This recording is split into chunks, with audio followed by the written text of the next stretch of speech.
Harka fuunee akkam jirtu fayyaa keessanii ani Fedhasaa Taaddasaadha. Barnoota waa'ee Poppolaayifii irratti kennamu kutaa 3 hojjedheera.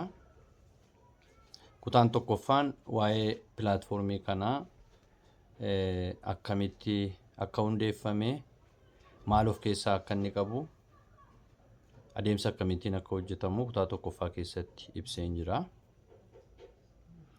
Kutaa lamaffaa keessatti gahee hojii namootaati kan hin kaase. Namni tokko gara pilaatfoormii kanaa yoo dhufe maal hojjeta kan jedhu irratti. Pilaatfoormicha keessa hojii gurguddaan 5 akka jiru. Inni jalqabaa hoostii ta'anii hojjechuudha. Jedhee hoostiin yeroo baay'ee wanti inni hojjetu waanuma dhuunfaa isaatiin hojjetu. Barnoota barachaa dhuunfaa isaatiin hojjechaa namoota afeeruudha. Namoota yeroo afeeru immoo garee ijaarrachuu waan hin dandeenyeef nama hoostii isa taasise jala dhaqee galcha malee ofii isaatii ID'n hoostiidha. Nama tokko hoostii gochuudhaaf hin danda'u jechuudha. Kanaaf namni hoostii ta'e tokko maaliin hojjetan jedhee dhuunfaadhaan hojjeta. Achiin ni biraan ejentii ta'anii hojjechuudha. Namni ejentii ta'e hojjete tokko immoo yeroo kamiyyuu garee ijaaruu akka danda'u, hojii hoostiin hojjetu hundayyuu hojjechuu akka inni danda'u fi pilaatfoormii kana keessatti koomishinii guddaa akka argatu. Inni kan biraan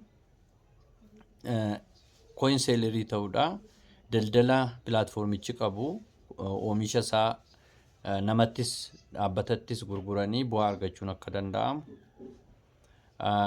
Gama biraatiin miidiyaa enterteementii keessatti hirmaachuun akka danda'amu yookaan immoo qophii bashannanaa keessatti hirmaachuun akka inni danda'amu. Isaan immoo yeroo baay'ee artistootatu itti hirmaata. Artistoonni dhiiraa rooket hoostii yommuu jedhaman, warri dubartootaa immoo eessaa idool akka jedhaman achi keessatti hojiin isaan hojjetan hojii nama bashannansiisuu ta'uu kutaa darbe lachan keessatti ilaallee jirra. Inni kan biraan namoonni barbaadan geemiis yeroo taphatan gaambilii yeroo godhanis ni mul'atu. Geemii fi gaambilii kanatti hirmaachuun garuu itti gaafatamummaa fudhachuu akka inni barbaadu. Sababni isaa kooyinii nama jalaa nyaachuu danda'a, namaa kennuullee danda'a waan ta'eef pilaatfoormicha keessatti geemii taphachuunis gaambilii taphachuunis hin jajjabeeffamu jechaadha. Garuu akka hojii tokkooti. As keessatti egaa hojiin hoostiis ta'e ejentiin tokko hojjetu akka damee tokkotti kan ilaalamu nama afeeruudha. Kanaaf mata duree gurguddaa pilaatfoormicha keessatti barataman keessaa inni tokko akkatti nama afeeran beekuudha. Nama afeeruun akkuma ta'etti ni danda'ama. Akkuma barbaachisetti haa ta'u garuu akkuma ta'etti afeeranii faayidaa dhabuurra akkaataa itti afeeramu beekanii nama afeeruun barbaachisaadha kan jedhu sana kaasuun dirqama ta'aa jechuudha. Egaa hojii neetwoorkii maarkeetingii keessatti nama afeeruun dirqama ta'a. Neetwoorkii maarkeetingii hojjetta taanaan qofaa kee miti kanatti hojjettu. Namaa wajjin jechuudha. Qofaa hojjechuu caalaa nama waliin milkaa'utu jira. Kanaafuu pilaatfoormiin Poppolaayif jedhamu kun immoo nama afeeranii hojii beeksisaa waliin hojjechuu gaafata, siistema diriirsuu gaafata. Kana keessatti immoo karaan ittiin nama argatan inni tokko karaa afeeraati jechuudha. Afeeraadhaan nama giruuppii keetti fiduu dandeessa yookaan garee keetti fiduu dandeessa. As keessatti egaa yeroo nama afeertu bu'aa gurguddaa 3 argatta. Tokkoffaa irratti nama sanaaf carraa hojii uumta.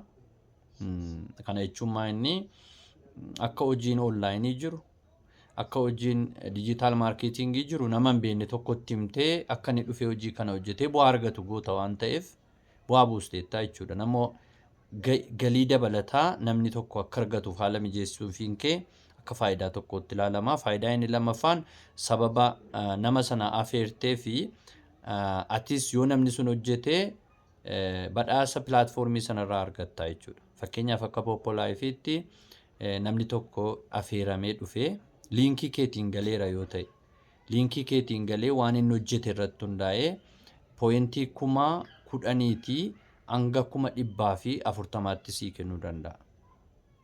Kun egaa faayidaa argattudha.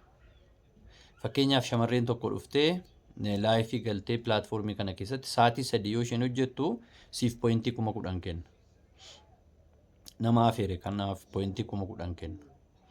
Yeroo isheen sa'aatii 3 itti dabaltee hojjettu yookaan sa'aatii 5 illee yoo isheen torbanitti geesse poointii 10,000 sii dabala 20 argattaa jechuudha. Yeroo isheen sa'aatii 8 fixxu poointii 10,000 sii dabala 30,000 argattaa jechuudha. Yeroo isheen torbee sanatti sa'aatii 12 biroodkaastii gootu yookaan yeroo isheen sa'aatii 12f tamsaasa kallattii hojjettu siif poointii 30,000 sii dabala. Akka jechuun 1,000 jechuudha 60,000 argattee jechuudha.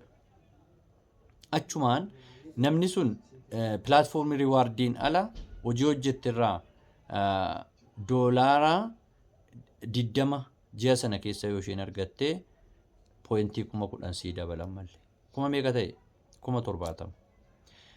Yoo isheen ammas itti fuftee hojjettee doolaara 50 argatte poointii 20,000 sii dabala.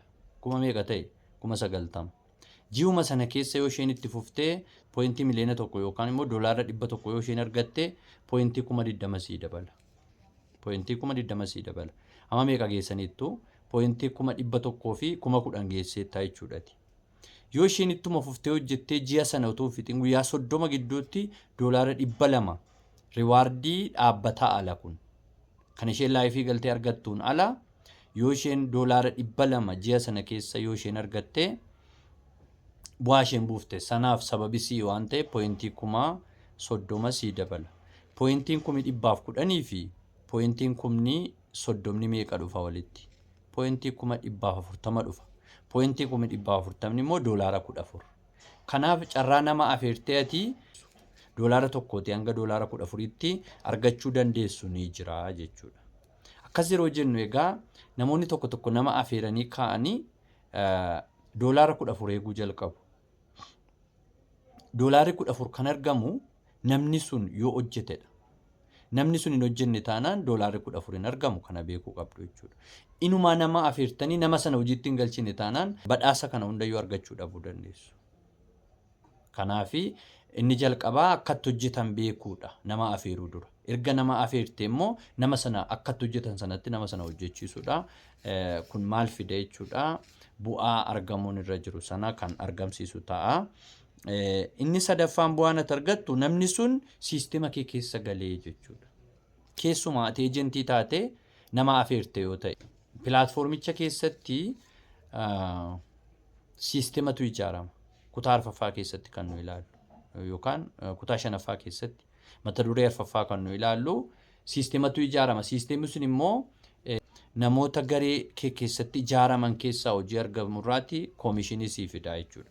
Kanaafuu carraan ati namni sun bor itti fufee hojjete koomishinii argachuu keetii jira. Kanaaf faayidaa gurguddoo sadiitu argama nama afeerurraa. Namni afeerame sun hojii argata. Sababa nama sana afeerteef liinkii sanaan badhaasa argatta. Sadaffaa irratti immoo namni sun siisteema kee keessa galee akka hojjetuuf haala sii mijeessaa jechuudha. Egaa ogummaa ittiin nama afeerru nu barbaada. Nama afeerree argachuudhaaf ogummaa ittiin nama afeerru nu barbaada. Utuun gara sanatti hin darbin fuuldura dhiirris akkuma kanatti koomishiniis ta'ee riwaardii sii fiduu danda'a. Badhaasas ta'ee gurshaa sii fiduu danda'a dhiirris. Dhiirri laayifii hin galu dhugaadha. Isaa poointii 60,000 irraan argattu.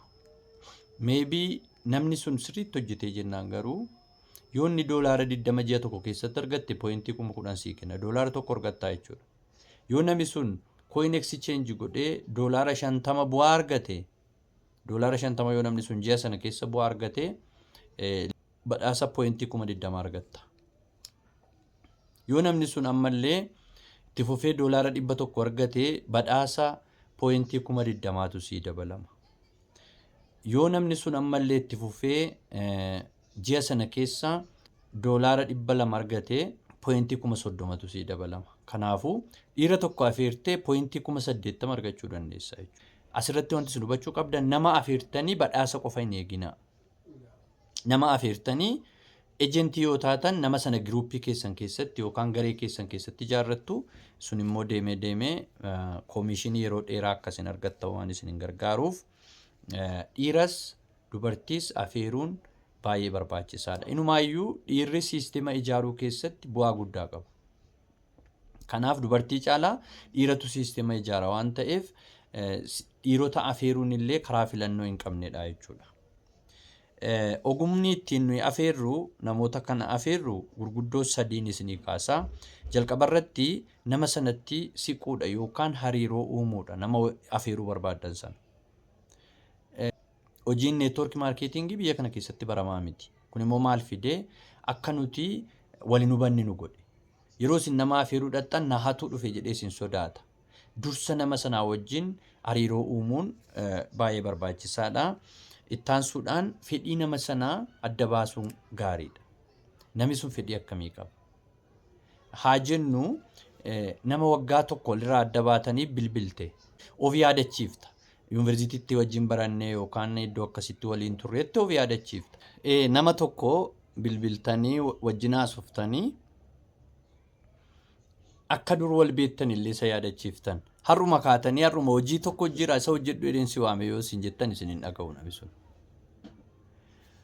Kanaaf bilbila sana yeroo bilbiltanii anoo wal jalaa banneeyyuun si dubbisee jettanii dubbisuu qabdu. Ayyee bilbila keenan qabadhaa anis hin baduu siin jedha inni. Guyyaa 3 booda immoo deebitee bilbiltaaf. Bilbiltee fi maalirra jirtaa hojiin akkamitti gaafattaa jechuudha. Hojii maalii jira baree hojii maaltu jira hojiin duritti hafee homtuu harka koorra hin jiru maal jedhee rakkina sitti immoo jalqabaa jechuudha. Amma fedhiin nama sanaa hojii dabalataa akka inni argachuun irra jiru bartee jechuudha.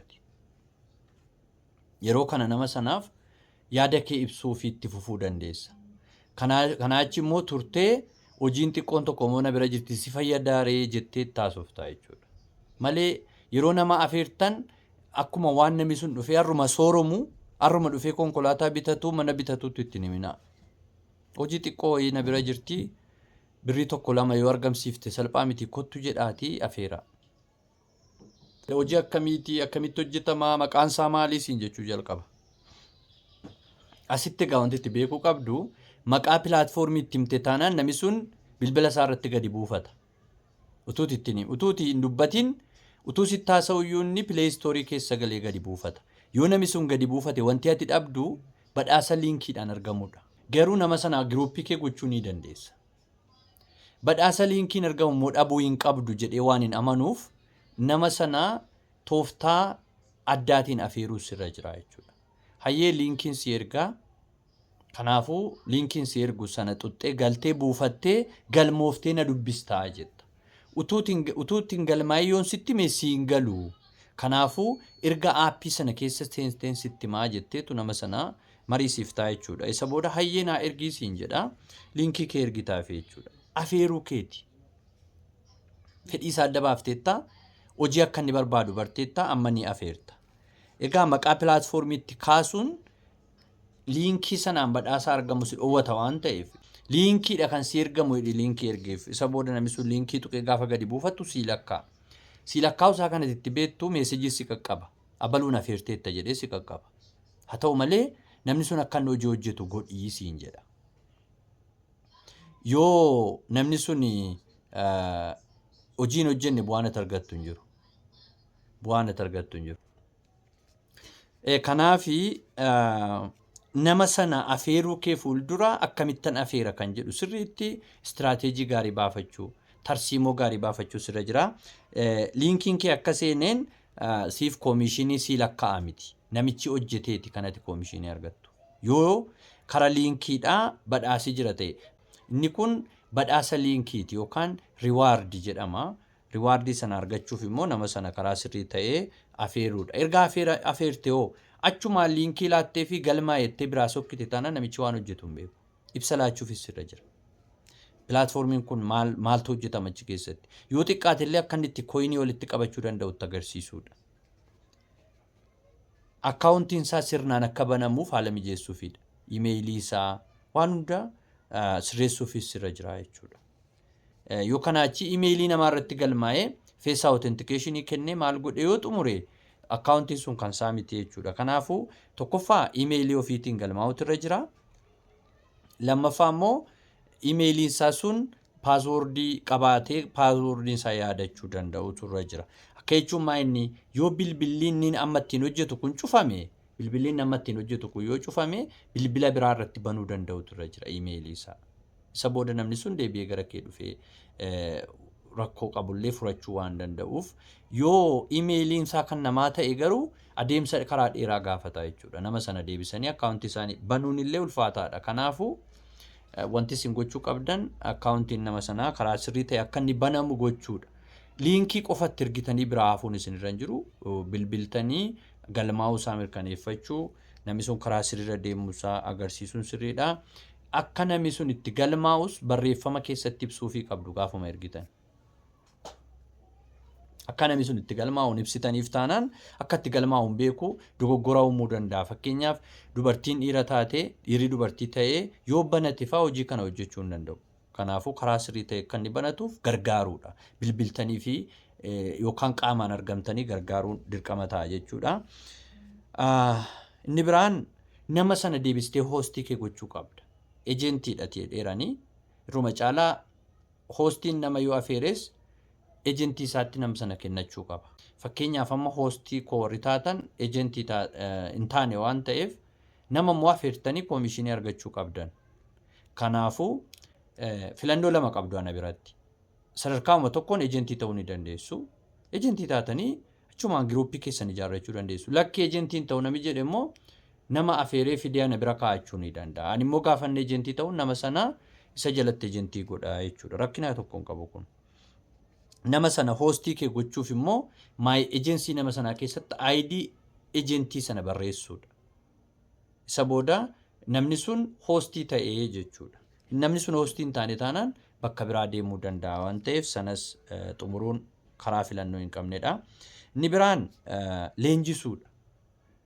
Amma namoonni baay'een dhufanii gaafas keessa galan koinii walitti qabuudhaas hojiin isaanii samitti garuu waan hojjechuu qaban isaanii leenjisuudha. Poppolaayifii keessatti maal leenjifna? Waa'ee pilaatfoormii kanaa leenjifna. Gahee hojii namootaa leenjifna. Akkaataa itti nama afeeran leenjifna. Siisteema diriirfachuu leenjifna. Nama sana sirriitti leenjii kana fudhachiifneenaan namni sun hojiitti bobba'uudhaaf homaa rakkoo hin qabu jechaadha. Hojiitti akka inni bobba'u haala mijeessuufidha. Egaa adeemsa afeerraa keenyaa sana keessatti dhiiras dubartiis karuma haala sirrii ta'een afeeruun baay'ee barbaachisaa ta'uu kaasuu fi namoota tokkotu dhiirri as keessatti hin fayyadu dubartii malee warra jedhantu jiru. Isaan gahee hojii namootaa warra hin beeknedha. Dhiirris gahee qabaa dubartiinis gahee qabdi as keessatti. Kanaafuu dhiira afeeruun sirrii miti jedhanii dubartoota duwwaa ofitti naqanii ta'anii guddina dhaban. Sababni isaa dubartoonni laayifii galuu qofaadha. Laayifii galuu irraa immoo bu'aan argamu pooyintii 80 pooyintii 100dha yoo baay'ate. Namoota ejentii ta'an irraa immoo pooyintii 100 200 argachuu dandeessa. Kanaafuu nama kee gaafa afeertu sirriitti barsiisii yeroo gabaabaa keessatti ejentii godhe. Seenaan nama tokko ejentii gochuu yeroo baay'ee akka waan namicha sadarkaa shangawachuu qabu as keessa turuu qabutti wanti yaadamu jira. Garuu dubbiin sana miti. Karaan nuyi nama ejentii gochuu dandeenyu namicha barnoota kennineefi malee waa'ee sadarkaa guddisuu hin ilaallatu. Sana akkasitti hojjechuu qabduun jedha. Nama afeertanii garee keessanitti dabalaa of cimsaa deemuutu isinirra jira. Tooftaa isin ittiin nama afeertan kana fakkaata. Barnoota guyyaa irraa kanarratti hangoo laba horaa bulaa deebana.